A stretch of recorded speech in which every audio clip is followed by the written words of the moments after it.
نیڈیک کی آن سید عمران احمد 2006 کا ذکر ہے کہ دیگر ملکوں کی طرح NED کے سابق طلبہ کا کینیڈا میں ایک سربراہ گروپ جو کہ اپنی مادر علمی سے عقیدت کی حد تک محبت کرتا ہے، کینیڈا میں بسنے والے سابق NEDians کے لیے ایک تنظیم بناتا ہے جسے نیڈیک کا نام دیا جاتا ہے۔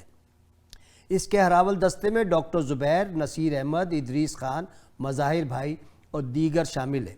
ہمارے دوست ڈاکٹر زبیر اس کی صدارت سنبھالتے ہیں۔ اس کے قواعد و ضوابط تیار ہوتے ہیں جن کی رو سے ہر 2 سال بعد انتخابات ہوتے ہیں۔ اگلے سال کی صدارت مظاہر صاحب اور پھر عصمت کمال صاحب کے پاس آتی ہے اور پھر ہمارے دوست ادریس کے پاس۔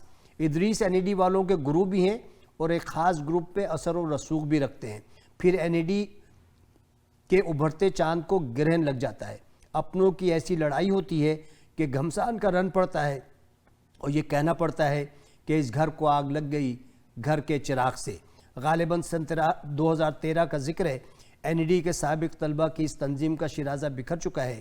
بچپن کے دوست ایک دوسرے کے دشمن بن چکے ہیں اور NEDians پر ایک اداسی طاری ہے کہ ان کی ایسوسیشن کی چاندنی ختم ہو گئی اور اماوس کی رات شروع۔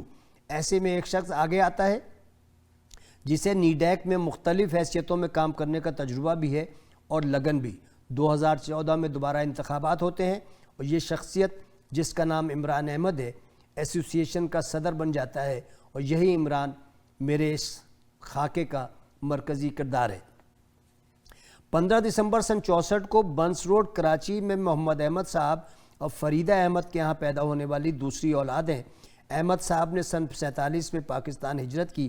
آباء و اجداد کا تعلق کاروباری دنیا سے تھا اور ان کی فیکٹری میں اس وقت بھی 200 ملازمین کام کرتے تھے۔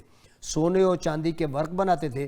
عجیب اتفاق ہے کہ دسمبر کی سردیوں میں پیدا ہونے والے عمران ایک نہایت ٹھنڈا مزاج تو رکھتے ہی ہیں، لیکن چونکہ پیشہ آباگری سونے اور چاندی کے ورق ہیں جو سونے اور چاندی کو کوٹ کوٹ کر بنائے جاتے ہیں، اس لیے انہیں سونے اور چاندی کو پرکھنے کی پیدائشی صلاحیت موجود ہے۔ اسی لیے دنیا کی کسی بھی NED کی تنظیم سے ان کی تنظیم کا مقابلہ کیا جا سکتا ہے۔ عمران نے ابتدائی تعلیم SM پبلک اسکول سے حاصل کی اور پھر میٹرک کے بعد DJ سائنس کالج آ گئے۔ چونکہ بنس روڈ کے رہائشی تھے لہٰذا DJ آ کر بھی گھر میں ان کی پرورش کے علاوہ نشو و نما کی زیادہ تر ذمہ داری نصیر کباب ہاؤس، ملک نہاری، وحید کے دھاگے والے کباب، فیروزکو کے سموسے اور پیڑے والی لسی نے لے لی، جو انہی کبابوں، سموسوں، نہاری اور لسی کے درمیان نامعلوم کب اتنے بڑے ہو گئے کہ NED جا پہنچے۔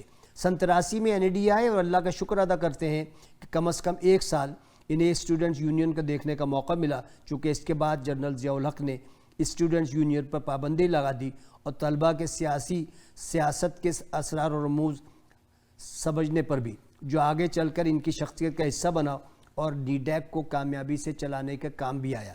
سن 88 میں الیکٹریکل انجینئرنگ میں BE کی ڈگری لی اور 7 سال پاکستان میں کام کیا، پھر ہر محب وطن پاکستانی کی طرح ملک چھوڑ دیا اور کینیڈا آ گئے۔ نارتھ امریکہ میں کینیڈا، امریکہ اور پھر کینیڈا کی خاک چھانتے رہے۔ عمران نے عملی زندگی کا سفر سن 88 میں شروع کیا اور سن 92 میں والدین نے ان کی شادی کرنے کا فیصلہ کیا۔ جون سن 92 میں عافیہ کو اپنی شریک حیات بنایا۔ عافیہ بھی عمرانی کی طرح خوش مزاج اور رکھ رکھاؤ والی خاتون ہے۔ عمران کے 5 بھائی ہیں اور کوئی بہن نہیں۔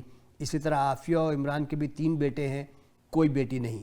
عمران نے کینیڈا میں رہنے والے NEDians کے لیے نیڈیک کے پلیٹ فارم سے جو کام کیے وہ یقینی طور پر انہیں دوسروں سے نمایاں کرتے ہیں۔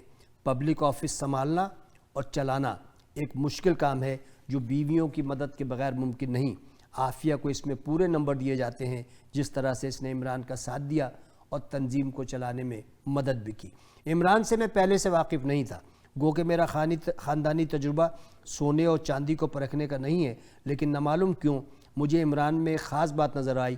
وہ اپنے سینئرز کا احترام، اپنے ساتھ والوں سے برابری کا برتاؤ اور چھوٹوں سے شفقت سے پیش آتا ہے، اور یہی وہ خصوصیت ہے جس کی وجہ سے ان کا نام نیڈیک میں اور میری کتاب میں بھی شامل ہے۔